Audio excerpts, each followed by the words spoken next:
Halo Happy Investor, kembali lagi dengan NH Korindo Sekuritas. Kali ini akan memaparkan salah satu emiten yang akan listing di Bursa Efek Indonesia, yaitu PT Hasana Boga Sejahtera Tbk atau kode emitennya NICE. Kita lihat dulu untuk profil dari perusahaan ini. Jadi Hasana Boga Sejahtera berdiri sejak tahun 2009 sebagai perusahaan yang mulanya dari UKM dan kini berskala nasional. Perseroan menerapkan standarisasi yang ketat, antara lain misalnya ada GMP, HACCP, BPOM, Halal MUI, dan Organik.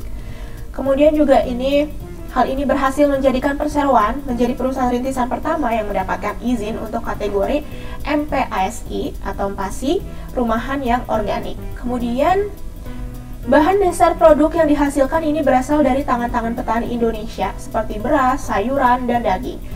Melalui strategi kemitraan dengan ratusan ibu rumah tangga, distribusi Perseroan ini menjangkau ke seluruh wilayah Indonesia, bahkan sampai ke lokasi terpencil. Ini bisa dilihat contoh produk dari emiten NICE. Untuk struktur IPO-nya, jadi kali ini emiten NICE mengeluarkan jumlah saham sebanyak 510 juta lembar, dengan persentase IPO-nya yaitu 20% dari modal ditempatkan dan disetor penuh setelah penawaran umum. Nilai nominal Rp10 per lembar dan harga pelaksanaannya yaitu pada kisaran Rp100 hingga Rp120 per lembar.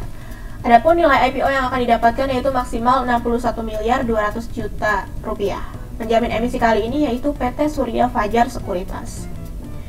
Kemudian selain saham, emiten ini juga mengeluarkan waran sebanyak 510 juta waran seri 1 dengan persentasenya 25%. Nilai nominal Rp10 per lembar, harga pelaksanaan di Rp125 per lembar, dan rasionya 1:1.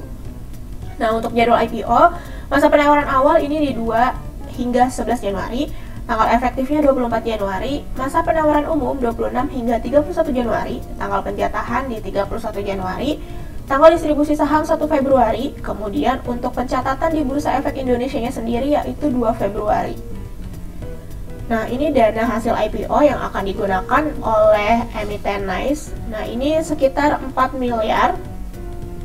Ini akan digunakan untuk belanja modal berupa pelunasan pembelian tanah untuk pembangunan pabrik. Nah, kemudian sekitar 30 miliar rupiah ini untuk belanja modal berupa pembangunan pabrik, pembelian mesin, dan peralatan pabrik. Kemudian sisanya ini akan digunakan oleh Perseroan untuk modal kerja seperti pembelian bahan baku, marketing dan promosi, serta biaya operasional perusahaan. Keuntungan kompetitifnya ini antara lain Perseroan menawarkan konsep produk non-instan, homemade, dan organik, jaringan komunitas ibu yang solid dan loyal, mengusung local pride sebagai brand lokal yang 100% ini sumber bahan bakunya juga lokal, dan menyasar para milenial yang semakin peduli dengan kesehatan. Untuk faktor-faktor risiko utamanya yaitu antara lain risiko terhadap kualitas bahan baku dan produk akhir, risiko usaha antara lain risiko terhadap pasokan dan fluktuasi harga bahan baku, risiko perizinan, peraturan dan legalitas, risiko terkait logistik dan distribusi bahan baku, dan lain sebagainya. Untuk risiko umum antara lain ada risiko kondisi perekonomian secara makro atau global, kenaikan tingkat suku bunga terkait tuntutan, kemudian risiko terkait tuntutan atau gugatan hukum, dan lain sebagainya. Kemudian untuk investor sendiri, risiko yang perlu dicermati antara lain risiko terkait fluktuasi harga sahamnya, likuiditas saham, kemudian risiko terkait kemampuan Perseroan membayar dividen, dan lain sebagainya.